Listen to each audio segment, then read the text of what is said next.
The 2014 Atlanta Press Club Loudermilk Young Debate Series, brought to you by Georgia Public Broadcasting.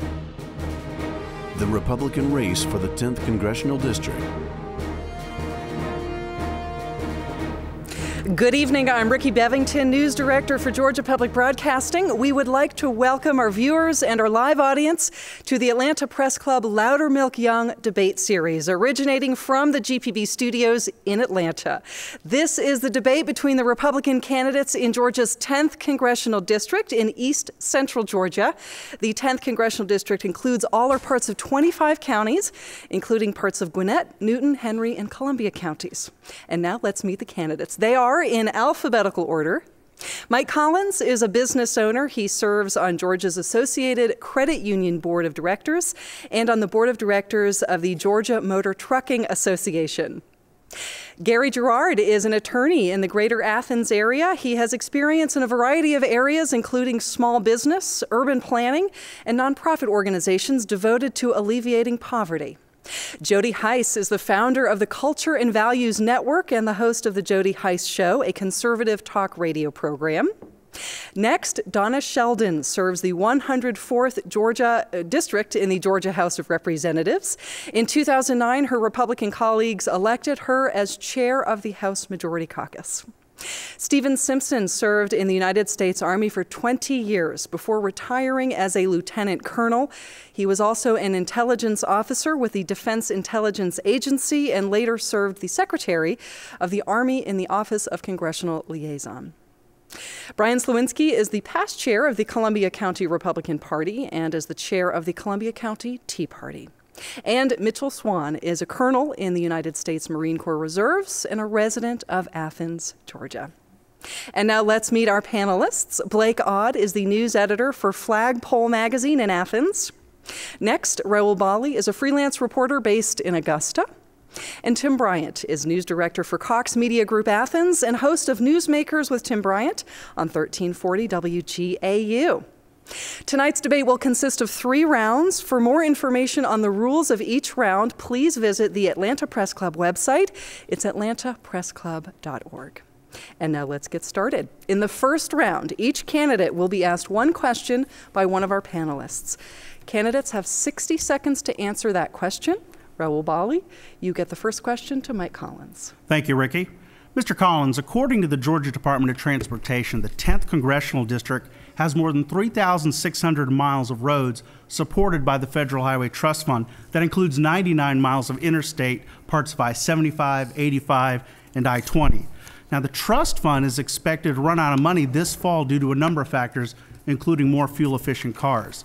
Some of the proposals to add money to the fund include adding tolls to existing or new highways, also increasing the federal gas tax, or just adding general tax revenue. How do you propose the federal government continue to fund the Highway Trust Fund?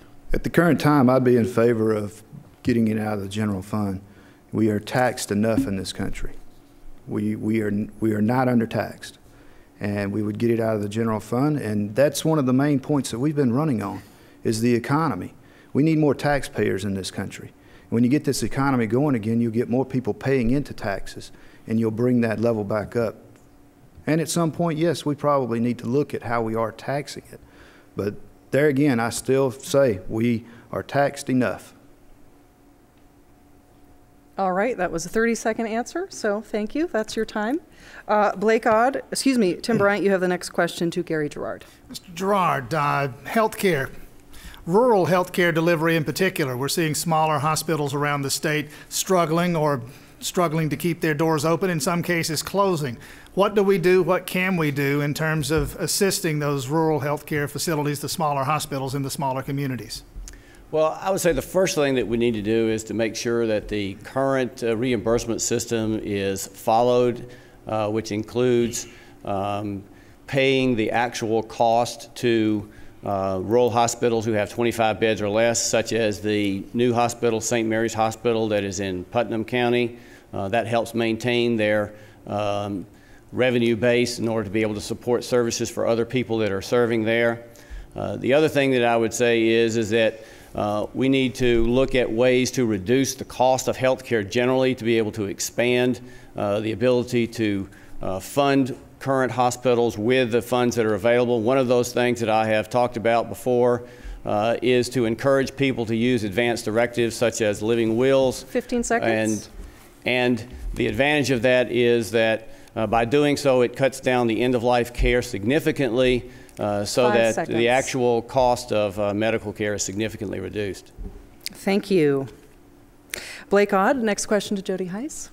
Yeah, Mr. Hice, you've been positioning yourself as the successor to Representative Paul Broun, the current 10th District representative. But can you tell me, is there an issue that you would disagree with Dr. Broun on, or a vote that he's taken that you would have voted the other way? Sure. First of all, let me just say Happy Mother's Day to my mother, who is suffering from Alzheimer's, and also to my wife and 2 daughters. It's a special day for them, and I love them deeply. You know, Congressman Brown and myself both are constitutional conservatives, and that is I believe deeply that we are at a virtual crisis in this country with the rejection of our Constitution. And that cause gives me great respect for him and the stance that he has taken, and I certainly will continue standing firmly and will not vote for anything that is unconstitutional. I would say probably one of the big differences between us is my position on term limits. I do believe that we ought to have term limits. 15 seconds. It's, you know, our founders never intended people to go to Washington and make a career out of it. And these days, it's virtually impossible to dethrone an incumbent. 5 So I seconds. certainly am in favor of term limits. Thank you to our candidates for staying in the time limit thus far. Appreciate it. Raul Bali, your next question for Donna Sheldon. First, happy Mother's Day, Mrs. Sheldon. During the first 3 months of this year, the U.S. Postal Service lost nearly $2 billion. Now, while the Postal Service doesn't receive tax dollars, it is regulated by Congress. Some of the proposals to lower those postal losses include ending Saturday delivery and also closing a number of post offices with low traffic. Some of those may be in the 10th District. How would you propose lowering postal losses? It's a great question, and one of the things for sure, you know, I believe Saturday delivery, I would eliminate that. But also, whenever you look at closing rural post offices or smaller post offices, we need to look at the post office that are least efficient. And a lot of your rural post offices are extremely efficient, and that's not where you're losing a lot of the money. So we need to streamline and create efficiencies within the system, and you know, maybe do some privatization and look what we can learn from FedEx and UPS do a great job. They're actually making money, not losing money. All right, thank you very much. Next question from Tim Bryant to Stephen Simpson. Colonel Simpson, short and sweet. Should there not be an increase in the minimum wage? There should not be an increase in the minimum wage. What so many people don't realize is small business owners are the economic generator of jobs in America. And when we tell people that they have to pay their entry workers more money, it costs jobs. And in fact, the recent proposal, administrative order by the president for government contractors to go to $10.10 an hour is costing jobs at military facilities throughout the world. 20 years in the military, remote sites, it's nice to have a Burger King, but if the Burger King has to pay wages outside of the norm, it's not going to happen. It does not make sense to raise the minimum wage. 15 seconds. All right, thank you. Next question from Blake Odd to Brian Slowinski. Hi, Mr. Slowinski, you have proposed eliminating 3 federal departments, energy, commerce, and education. Yes, if you were successful, one of the major employers in your district is the Savannah River site. What would happen to that Department of Energy facility? Well, first off, the Savannah River site, we have to look at our nuclear energy, and we have to look on ways to keep it safe. But the way to regulate it is to actually have the individual states take care of that and work on a conglomeration together what's in their area, because they know what's happening in the nuclear sites in their area, and they know how it's affecting the economy and how they can best help them as well as regulate that. I think it's truly important that we have the federal government cut back. We need to get rid of the Department of Education. Education needs to be down on the local and state level. We need to get rid of the Department of Energy. We need to make sure we're using American energy. We have a great amount of energy in this country, We need to use our 15 coal. seconds. We need to use our natural gas reserves. We need to use the oil shale. We need to open up the Keystone Pipeline. If we use American energy 5 right seconds. now, this country will be a better place and Georgia will be a better place. Thank you. And we have a final question for this round. Raul Bali, the last question goes to Mitchell Swan. Sir, in the budget request for 2015, the Department of Defense is asking for more than $47 billion for the military health care system, also known as TRICARE. That represents nearly 10% of the military budget. The Department of Defense is also proposing a number of changes to TRICARE, which include increasing drug copays. What proposals do you have to save money in the military health care system? Well, that's a great question. Thank you, Raul. The problem with TRICARE right now is it's tied, just like many other health plans, to what's going on now with Obamacare. And so the payouts that the families are experiencing with the lower reimbursements is the same that they're getting from Medicaid and Medicare. One of the things we can do, and this is a complex thing because when you speak just to TRICARE, you're talking about the active duty and the reserve component, but I'm also concerned for those veterans going through the Veterans Administration. There's a great deal of inefficiency right now with that organization. I think some of the things that we can look towards doing is issuing cards, healthcare cards for these individuals where they can go out and seek treatment out in the local 15 regional seconds. areas and not have to go to military posts, medical centers, or dispensaries to get prescriptions, and try to leverage off the private industry 5 a little seconds. bit better than we do. Wonderful. Great. Very punctual group. I appreciate this. That concludes our first round. In the second round, each candidate will ask one question to the opponent of their choice. Each candidate will have 30 seconds to ask that question, 60 seconds to respond, and a 30-second rebuttal. By random selection, Donna, you have the first question. I'd like to ask a question to Mike. I know we've been talking past couple of times we've gotten together about you saying that you would actually vote to raise the debt limit, the debt ceiling. So I'd like to hear your answer and explain exactly how and why you would do that, knowing that we are over $17 trillion in debt and we're just going to continue to raise the debt limit. You know, I've explained this, and I'll be glad to explain it again. And the reference that she's making to is about the roll call interview that I did. And it's on our website. I encourage everybody to please go to it and look at it. But the problem is that we have a country that has been run off the seat of their britches, off of a checkbook for years, without a budget, without a plan. That's what has to stop. We are at a debt ceiling. We were at a debt ceiling. You had already racked up the bills, and Congress is to pay those bills. You have 3 options. Shut the government down, cause gridlock. 2, blanket checkbook wide open again and another debt ceiling, whatever it wants to be. Or 3, tell us how much it's going to go up, how long it's going to be there, and how you intend on paying it down. That's called a plan and a budget. 15 That's seconds. exactly what we've had. And that's exactly what career politicians and establishment candidates don't understand. 5 seconds. Okay, thank you. Brian, you have the second question. Oh, excuse me, rebuttal. 30-second rebuttal. Thank you. I was wondering about that. Well, whenever you did the interview with Roll Call, that was in the middle of the debt ceiling debate and going on in Washington, D.C. We have they've raised the debt ceiling 19 times in the past 20 years. Tell me exactly when. I mean, we've got to eventually stop. We have got to cut spending. We cannot continue to just raise the debt limit. Those are things, I mean, what are you going to do? You're just going to continue to raise it? You've got to cut the spending. We cannot continue business as usual. You even talked about that on your thing about business. Well, we cannot continue business as usual in Washington, D.C. Do I get a response to that? Unfortunately, no. We're going to move on to the next question. Well, she's I won't be giving cues anymore, but our floor director will be. So if you want to be paying attention to her for your timing, that will keep us all on track. Thank you. So just as a reminder, we have a 30-second question, a 60-second answer, and a 30-second rebuttal by the question asker. So next we do go to Brian. Yeah, my question is for Jody Hice. Mr. Hice, you always talk about, in all the debates we've been in, that you will only vote for the 18 enumerated powers that are in the Constitution when you get up to Washington, D.C.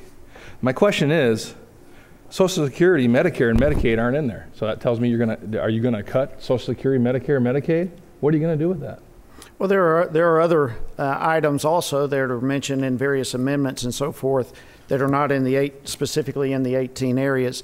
You know, Social Security is one of those items right now that is a difficult question. There's no yes or no answer to it. What we have, though, is millions of Americans who have paid into Social Security. It is not an entitlement, it is an earned benefit. And these folks have paid into it in their entire working lives. And we have absolutely got to preserve it for those who are in it and for those who are coming into it. We've got to sustain it for them. But at the same time, I've got 3 grandchildren, 3 years of age and under. I think it's absolutely critical that we start looking at other programs and options for them so that when they get to retirement age, they're not dependent upon government programs. But yes, to be a constitutionalist is to abide by the Constitution.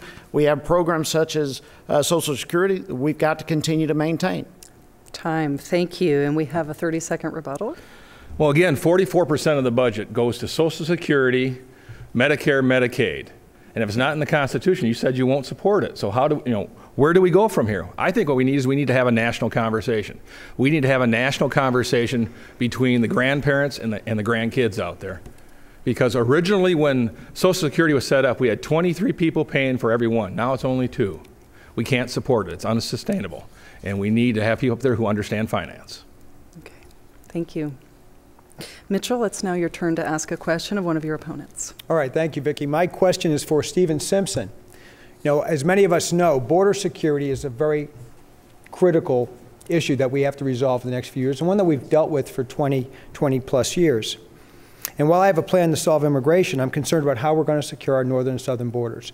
During this campaign, you have suggested that sheriffs of multiple counties in different states coordinate the border security. Am I correct on that? If so, tell us how that would work. Surely, I'm one of the few people here that's flown border security on the 2,000 miles of border with Mexico. We currently have 2 federal agencies and the local border sheriffs in those southern border towns trying to secure the border. Now, this is America. We can do anything. But you learn early in the military, if you've got 3 people in charge, nobody's in charge. And my proposal is simply this: if Barrow County or Walton County or any of our counties in the 10th district were on the borders with Mexico, nobody could secure those borders better than the local sheriffs. We can save hundreds of millions of dollars a year and increase our border security with having the local sheriffs in charge. They know the territory, the federal government doesn't.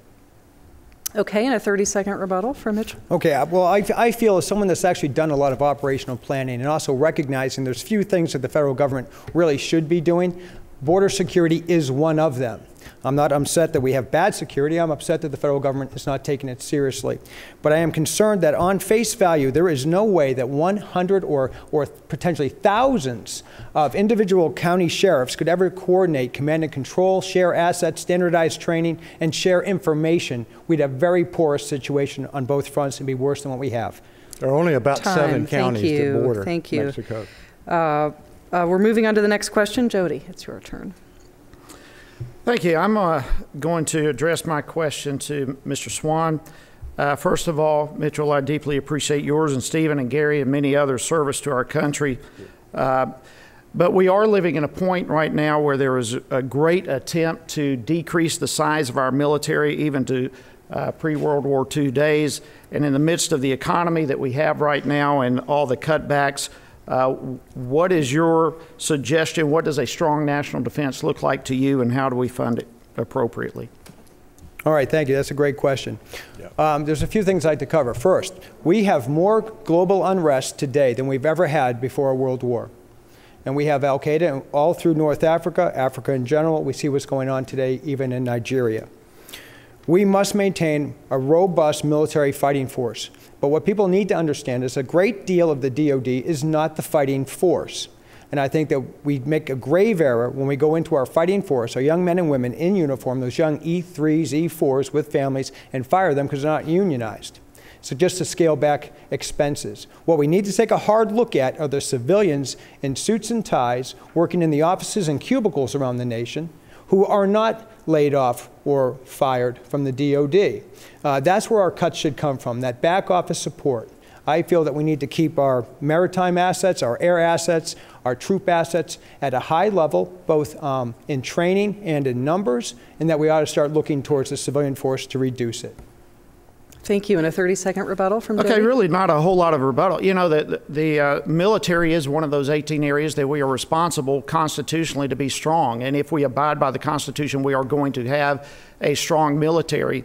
And in the midst of all the cutbacks and the threats towards maintaining a strong military, it's my contention that every effort that possibly can be made must be made in order to maintain a strong military. And other areas, other departments that are unconstitutional ought to be the first areas where we cut and maintain a strong military without cutbacks.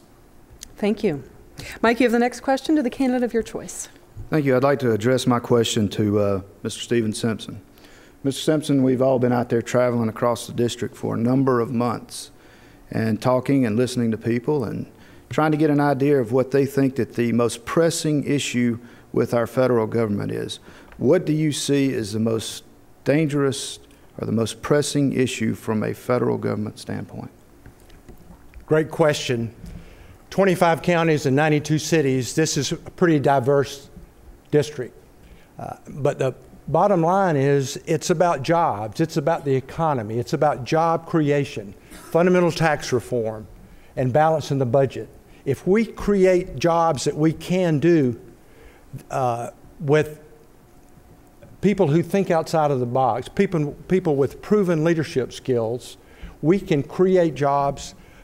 Things that specific proposals that I have is a $5,000 tax credit for creating a new job, a national lottery that will create $1 million winner 5 days a week. The proceeds will go half to pay down the debt and half to fulfill those promises to the wounded warriors, particularly in PTSD and head trauma. We've got a 17% suicide rate with our soldiers. Thank you. And a 30-second rebuttal? Kind of want to add on to that. In my opinion, the most pressing threat to this country is that federal debt, that $17 trillion debt, which one of my opponents accuses me of just being blatant to openly passing any debt ceiling limit. I encourage everybody to go to our website. Some people, career politicians, establishment politicians, they'll say anything and do anything when they're that far behind in the polls just to get elected. Once again, I am not for an open-ended debt ceiling increase. Mike, that interview took place during the middle of an open-ended debt ceiling. We're going to move on to the next question. Thank you. This is for Stephen. It's your turn to ask a question of one of your opponents. I'd like to ask my friend Jody Hice this question. We're all constitutional conservatives, but you're the only one who said that this document is perfect, sacred, and it's all we need. This is your business plan. But at the same time, you have said you have your own interpretation of what's constitutional and what's not constitutional. And in fact, you've gone so far as to call for the repeal of both the 16th and the 17th Amendments. Now, my question to you is... we're at time. What's your proposal, what's your position on the 19th and 26th Amendments? Can you tell me what they are? I'm not the one who says I'm an expert. You are. Well... in fact, you hold this up and say this is the only business plan we need in this country. And if that's the case, we need you to get to the question. Why don't you know it? If you don't know your business plan, you've never run a business. No, it's and we can't use the question has been asked. 60-second response. He's got to look it up. Asked. He's got to look it up. He has 60 seconds to do what he needs to do. Yeah, I mean, look, I've never claimed to be a constitutional scholar. I claim to be a constitutionalist. And a constitutionalist does not mean you're someone who has the entire Constitution memorized. And Stephen, I have never made some of the comments that you have made. I've never recall saying that it is sacred. There is one sacred document that I hold to, and that's the Bible. But listen, I am a constitutionalist. There are 18 areas specified that Congress has authorization to act in our Constitution. Everything else is to be left to the states and to the people. I don't find that complicated. It is also constitutional to repeal appropriately various amendments, such as the 16th or the 17th. I've adopted a four-way filter that I will abide by for every piece of legislation. Is it right? Is it constitutional? Is it something we need? And is it something we can afford? I hold to being a constitutionalist, and I'm proud of it, and I'll stick with it. Okay, 30 seconds, please. If I hold up a business plan time after time after time and say this is all we need, it's simple, and that I can't tell you what's in the business plan, I can't tell you how I'm going to make payroll, how I'm going to pay down the debt, or anything other than rhetoric.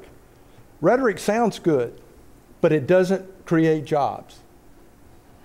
Okay, thank you. And this is the final question of the round. Gary, to an opponent of your choice. Thank you very much. I'd like to also ask Mr. Hice a question. Mr. Hice is also, you've made the comment numerous times that you are originalist intent constitutionalist, meaning that you believe that the original intent of the Founding Fathers is what ought to be applied. Yet you've also said that the certain decisions of the United States Supreme Court are unconstitutional. Do you realize that the Bill of Rights did not apply to the states when the Constitution was adopted, and therefore the Second Amendment does not apply to the states? How do you explain the Supreme Court having decisions that are unconstitutional? Well, the Supreme Court does have a significant role. There's an entire article granted to the judicial branch of our government, as there are also to the legislative and executive branches.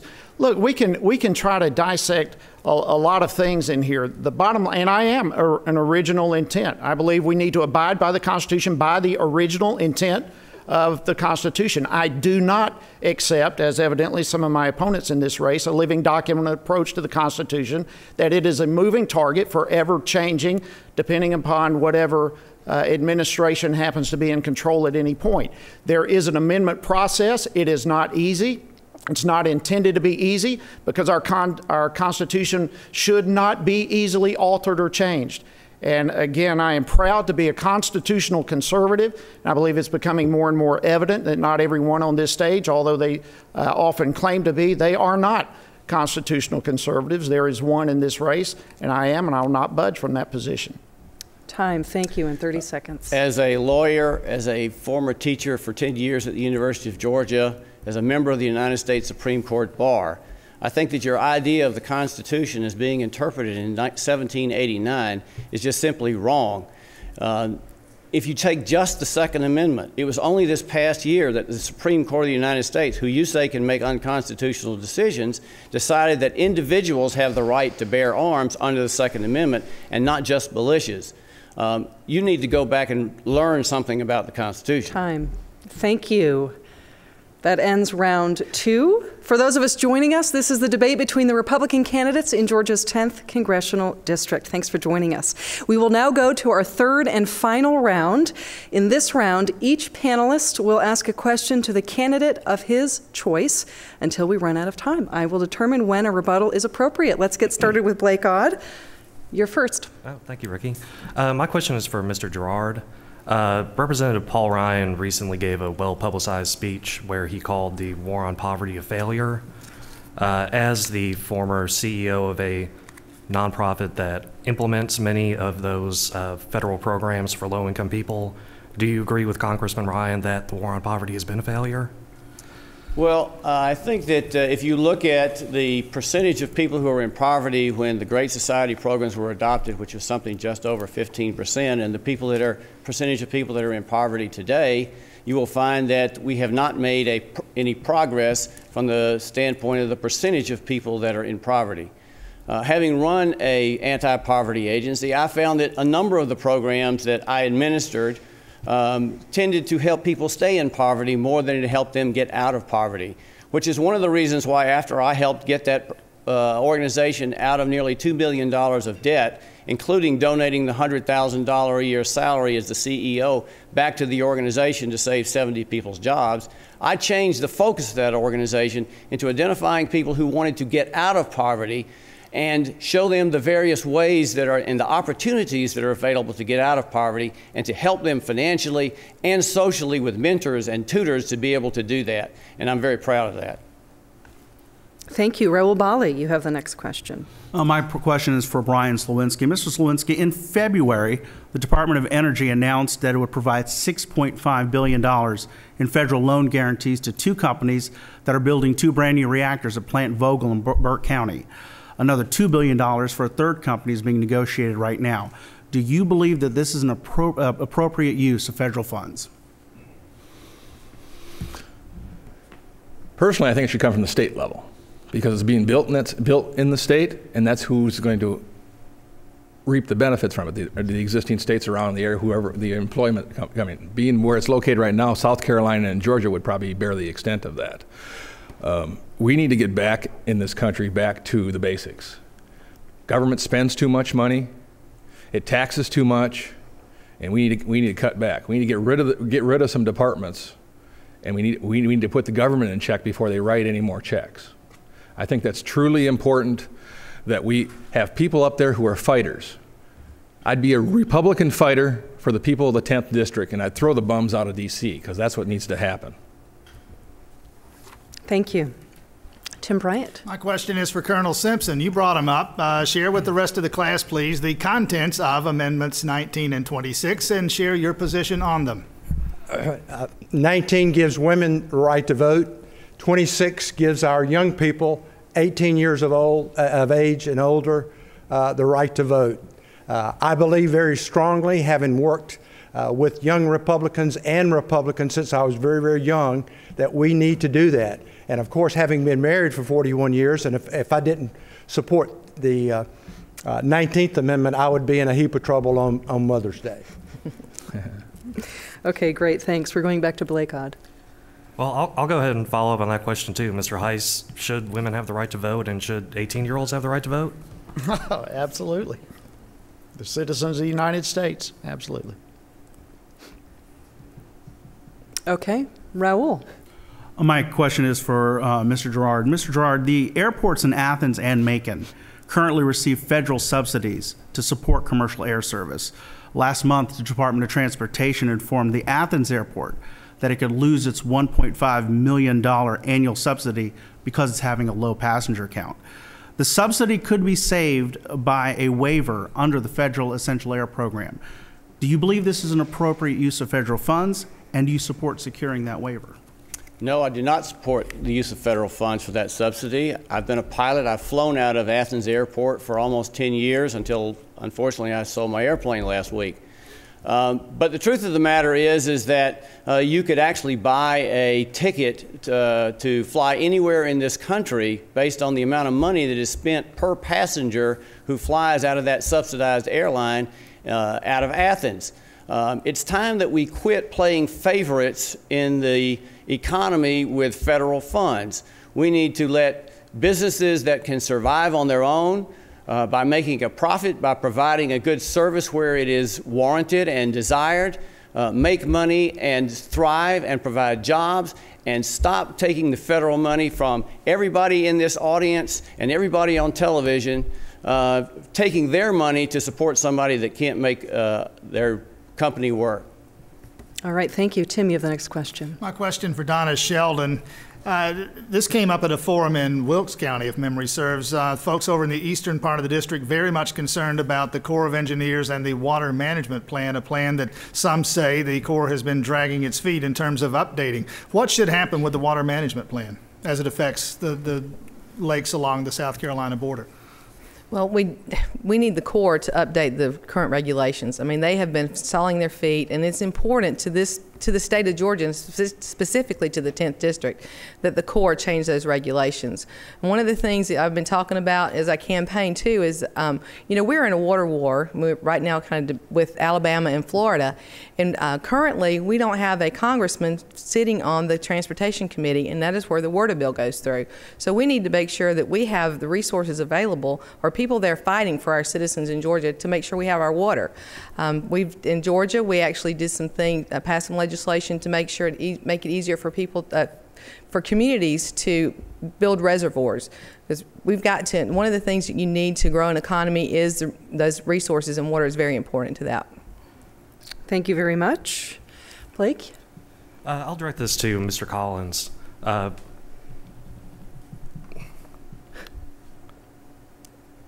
I help you? You forgot your question? Yeah, sorry, okay. I just kind of froze up for a second. You want to take a second look at your notes? Yeah. He got me worried. Makes some of us feel a lot better. You want me to ask it? Do you have another question? You could ask that one maybe later. Why don't you look at your notes? Okay, sure. I'll skip that one. Sorry. I'd like to hear from Mr. Simpson and Mr. Swan on this, since you both have military experience. Should the United States be more aggressive in intervening in the Ukraine? Mr. Simpson, would you like to go first? Sure. Foreign policy matters, and what we've seen over the last 6 years as an abject failure of foreign policy. We look to the Middle East, and we have spent trillions of dollars over the last 50 years, and what do we have to show for it? Nothing save Israel. If you look at what's happening in Iran, they're 2 steps away from having a nuclear weapon. In Syria, the administration drew a line in the sand and then let Vladimir Putin negotiate a settlement with the guy whom he sold the weapons to. And if you continue throughout that, we've got to show our strength. I served under Ronald Reagan. I sat across the table from armed Russian soldiers. When you've got strength, when you've got leadership, when you've got the backing of the American people, that's how we ensure peace around the world. Time, thank you. 60 seconds, Mitchell. All right, thank you, Blake. That's a very important question. And we're going to have more questions just like the one you asked in the next few months, in the next few years. No, we should not have military involvement on our side with U.S. forces in the Ukraine, and here's why. We have a very muddled foreign policy right now. We don't define for our friends, partners, and allies what we stand for and what we'll fight for. I think you might remember JFK said, "Let all nations know whether they wish us well or ill, we will pay any price, bear any burden, oppose any foe for liberty, freedom, and service to God." Right now we talk about economic prosperity and regional security cooperation. What we need to do is have a coherent foreign policy plan, because whatever we do in Ukraine should become the standard, and you'd have to do it every time. You go in once, you go in always. So I think right now what we need to do is step back. The world is changing tremendously right now. And we're either going to be a leader in changing the status quo, or we're going to be following that change. And we need to get back into an engaged area with our allies, partners, and coalition members to set that course. Thank you. Raul Bali, you have the next question. My question is for Donna Sheldon. Ms. Sheldon, at a recent debate, you talked in very general terms about dealing with entitlement programs. I wanted to delve into some specifics with Social Security, for example. With Social Security, there are different proposals out there of what to do to keep Social Security solvent. They include raising the retirement age or making some cut in benefits or some combination of the two. What would you propose in doing to continue to fund Social Security? Well, Social Security is hard to have a hard time calling an entitlement, because people have worked their entire life to pay into the Social Security fund. But we've got to protect those investments. You know, people think there's a lockbox and that money goes somewhere. Well, it doesn't. You know, we're using it to pay every time we do the debt ceiling, that's where a lot of the money comes from. So we have got to make those changes we've got to protect that. I believe one of the things, I do support for those that are younger, not existing Social Security recipients, but those that are younger, maybe raising the age whenever they can receive those funds. I don't support cutting their benefits. Right now, because of government regulations, the cost of everything's going up. In taxes, everything's going up, except for the citizens in the state and this country's income. Those people are hurting drastically. But entitlements, I absolutely would support entitlement reform for food stamps and for those benefits like that. You need to, if you're going to receive help, you need to be working. Thank you. Tim Bryant, next question. And it goes to Mitch Swan. You alluded earlier this evening to an immigration policy. Flesh it out for us. Yes. All right. Thank you. I'm glad that you gave me that question. That's a very important issue we have to tackle. But it's important for this reason. You do not get a do-over with major policy changes. And this is something that we have to resolve right now because it's something that our children's children will have to live with. What I propose, there's two options, right? If one extreme is kick them all out of the country, send them back to their home of origin. The other one is give them blanket amnesty and the right to vote and full citizenship. So those are the two extremes. One can never happen. I cannot deport 15 million people. But what I can do, though, is require them to, over a period of time, pay a fine so that they can say that they paid their way, pay taxes, have a job, learn basic English, don't commit a crime. And over a 3-year period of good citizenship, will allow them to become Americans. Thank you very much. Well, I may add one last thing, but I also link my plan. We must have tax reform too, because our economy is not broken because Latinos left Mexico and came to the U.S. Our economy is broken because jobs left the U.S. and went to China. So I also fold in a flat tax with that to bring manufacturing home. Thank you. Thank you. Next question from Blake. You got your question? All right. Yeah, let's try this again. Mr. Collins, the Port of Savannah was what I was going to ask you about. Given the deficit and the debt being what it is that really something that the federal government should be spending $400 million on? I'm sorry, I didn't hear the first part of your question. The Port of Savannah, sir? Oh, the Port of Savannah. Should the federal government be spending $400 million on it?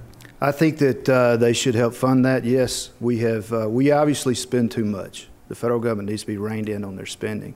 But you know, the true problem with that port is that if you take a hard look at how much it was originally projected to cost to deepen that port, and that is a vital entity to this state and to help get this economy going. But with all of the federal regulations and all the federal agencies that have put their hands into this thing to get the check mark to get checked off on, it has increased the cost $400 million. It's been astronomical. It's almost tripled in what the original costs were. But the Port of Savannah is very, very important to the state of Georgia. Thank you very much. Raul Bali, you have the next question. My question is for Jody Hice. Say you're elected and become the next member of Congress from the 10th District, and the vote comes next year for a debt ceiling increase. If the debt ceiling is not increased, and the U.S. hits the debt ceiling, what happens then? What should the president do at that point if he doesn't have that authority from Congress?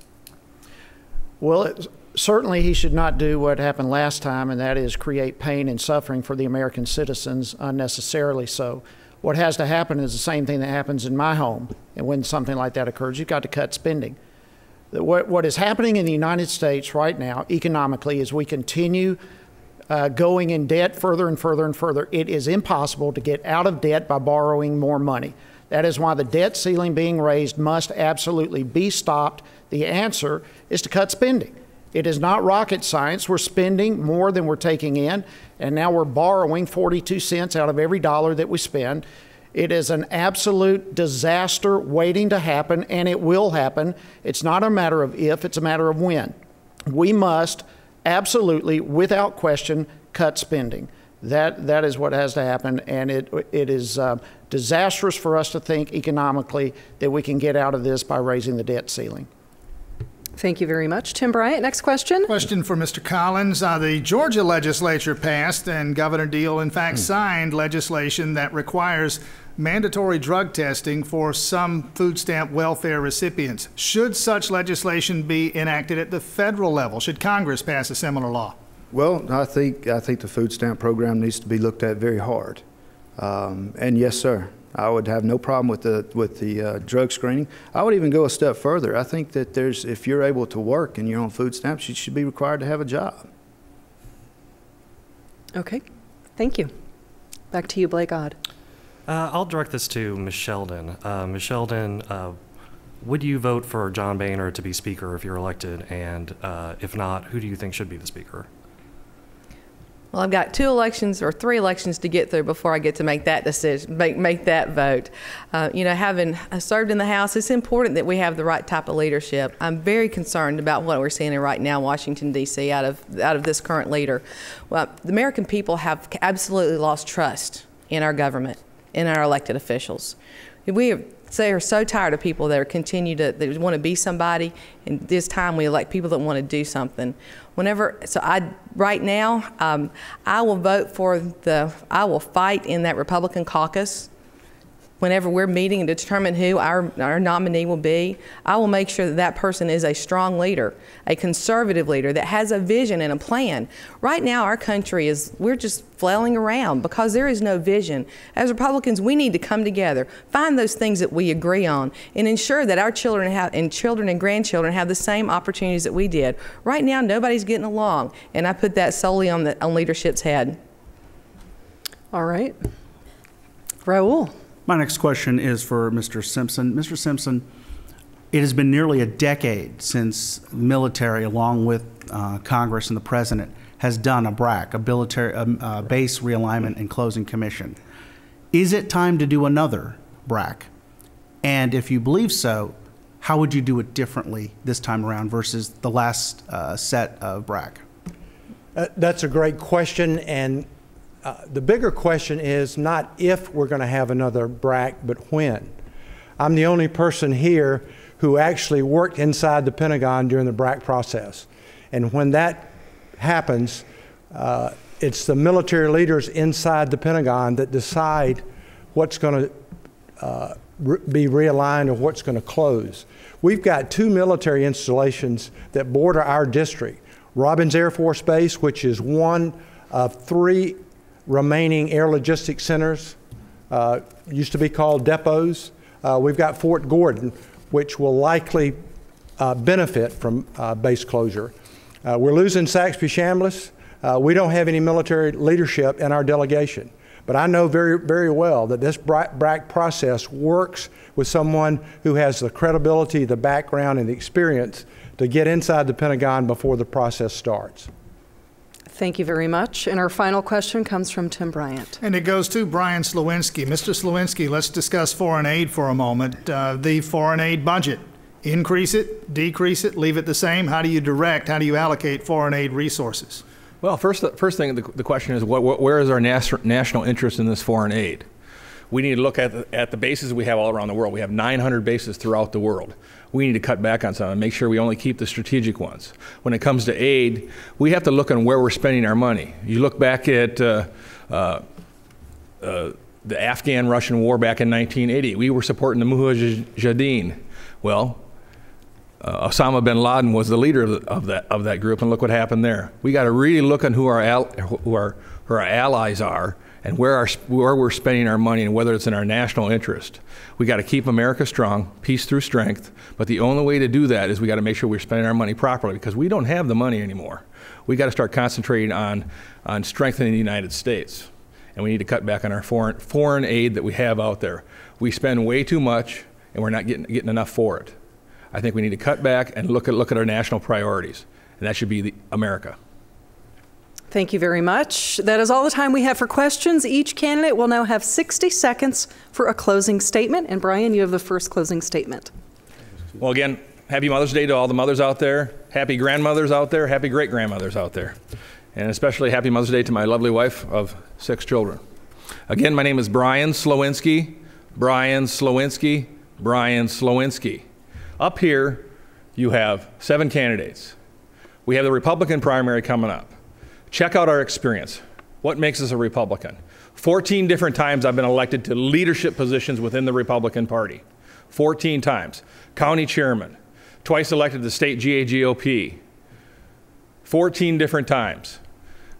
I've also been elected to the Tea Party leader over in Columbia County. I'm the only candidate up here that's actually made phone calls on behalf of Tea Party leaders. If you want another Ted Cruz, you want another Mike Lee, you want another Rand Paul, then you need to elect somebody who has the fire in their belly. Differences between me and the other candidates here. I would fire the Speaker of the House. I signed a pledge to do so. I would defund Obamacare, not repeal it, because Obama will veto it. Brian Slowinski, voteslowinski.com. Time. Throw the bums out of D.C. Thank you. And Mitchell, it's your turn for a 60-second closing statement. All right, thank you, Vicki. We covered a spectrum of issues here tonight, but I think that we've missed some very important ones. So I'm going to ask voters to go to my website at swanforamerica.com, where we can address some of the serious ones that I feel need to be discussed. What I would tell people right now, though, this election is not about picking the next candidate for the next 2 years. We have decisions that are going to be made in this country right now over the next 24 months that will affect your grandchildren. Things like immigration. We've got to resolve that, and you don't get a do-over. How do I bring manufacturing back from overseas so we can start making things again? How do I fix Social Security so it won't be insolvent in 2037? We've got to look at the size of government. We're not going to just cut everyone across the board. When you do that, you say everyone's important. Not every agency is important. We also have to change the way that we do our hiring in the federal workforce. It's the tenured union positions that are hurting a lot of agencies. It's not that there's not enough people there. So what I'm asking you to do is to look over those 5 issues and how I look to fix that, and so we can get back to business as a nation. Thank you. Time. Thank you. And Jody, you may make your closing remarks. Thank you very much. We're living at a point in our nation's history where we literally have an administration whose intended purpose articulated is to fundamentally change our country. And if we, the people, don't stand up and take it back, we are on the verge of indeed losing our country as we have always known it. There are many candidates up here who are finding every excuse in the world why we can't get back to a constitutionally limited government. I'm a constitutional conservative, and in the midst of multiple symptoms like Obamacare and out-of-control spending, the Constitution becomes an issue. I'm reminded of James Garfield when he said, "Now, more than ever before, the people are responsible for the character of their Congress. If that body be ignorant, reckless, and corrupt, it's because the people tolerate ignorance, recklessness, and corruption. If they be intelligent, brave, and pure, it's because the people demand these high qualities to represent them in the national legislature. If the next centennial does not find us a great nation, it'll be because the people who represent the enterprise, culture, and morality of the nation did not aid in controlling the political forces. It's now or never." Time. I'm Jody Hice. Thank you. Thank you. And Stephen, your turn for a closing statement. Thank you very much to all of y'all that are here, and to the people of the 10th District. Thank you for listening. And I want to ask you, as you consider the alternatives, all 7 of us are qualified, but please ask yourself this question: who among us is the best qualified? Who has the leadership, the proven leadership, the common sense, the determination to navigate that maze in Washington? I would respectfully submit that I am that person. But I also want to share with you one of the greatest thrills of my life was meeting Ronald Reagan, when he shared with some of us intelligence officers his version of leadership. He said he went to see Tip O'Neill, and he said, "Mr. Speaker, you're an Irishman, I'm an Irishman, but we're both Americans. We're sent here to do the people's business. Can we work together to do the people's business?" That's what we have to do. There are common sense solutions. I've given 3 specific proposals of how we can get this economy turned around. My name is Stephen Simpson. Vote for Simpson.com. Need your vote. Thanks. Thank you very much. And Gary, you may give your final remarks. Thank you very much.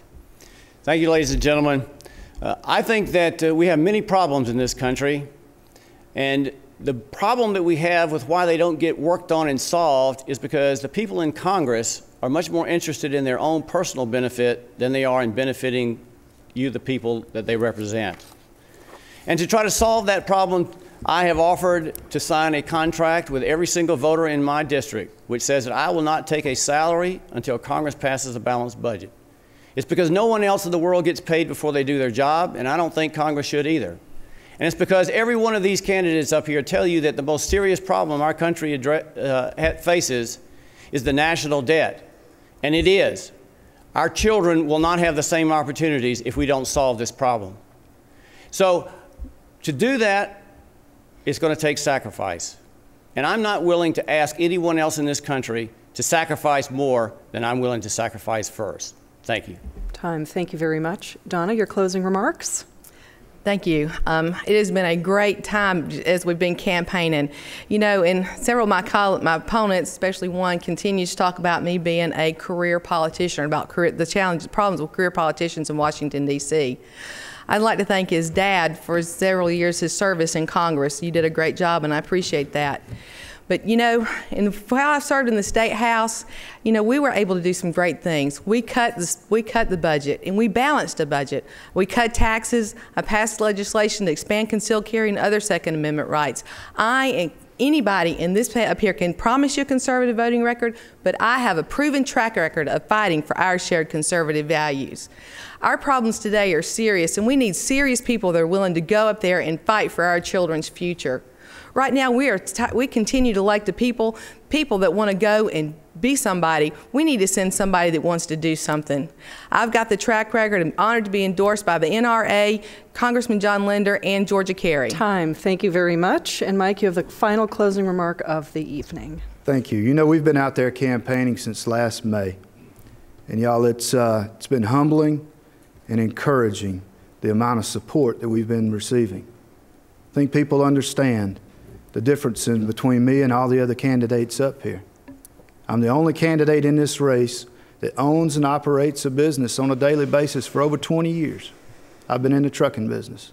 Been out there balancing my budget, paying my taxes, making an income, and raising my family. But y'all, we've got a federal government that's making the American public dependent upon them. And they're taxing and regulating businesses to the point where they just struggle to stay in business. Folks, we need people. We don't need establishment candidates, and we don't need gridlock in Washington. We need people who are willing to go to Washington, D.C. and roll up their sleeves and go to work. You got a great opportunity to elect a conservative and a successful businessman to Congress. I'd appreciate your vote and your support. Thank you. Thank you very much. And that concludes our debate. We'd like to remind voters that the primary elections will be held on Tuesday, May 20th, and early voting is already underway. Please stay with us for the debate among Republican candidates for the 12th Congressional District. Up next, our thanks to the candidates and to our panel of journalists. We'd also like to thank the Atlanta Press Club for arranging tonight's debate. For more information about the Atlanta Press Club and all of the debates they will host this primary election season, you may visit atlantapressclub.org. I'm Ricky Bevington. Thanks for joining us and the Atlanta Press Club Loudermilk Young Debate Series. Good night. Original production.